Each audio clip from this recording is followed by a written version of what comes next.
Labas, šiandien metų pabaigai Dzūkijos dujose turim Nissan Armada, amerikietišką automobilį su 5.6 varikliu, toks retas automobilis Lietuvoje. Jį sumontavom Landi Renzo dujų įrangą, viskas sumontuota patikimai, gražiai atrodo.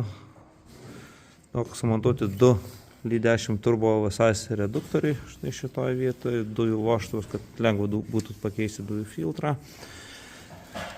Dujų filtrai sumontuoti čia irgi, kad lengva būtų aptarnauti, kad nereikėtų valandą laiko ten gaišti filtrų keitimui.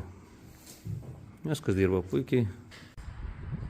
Jis sumontuotas išorinis 92 litrų dujų balionas,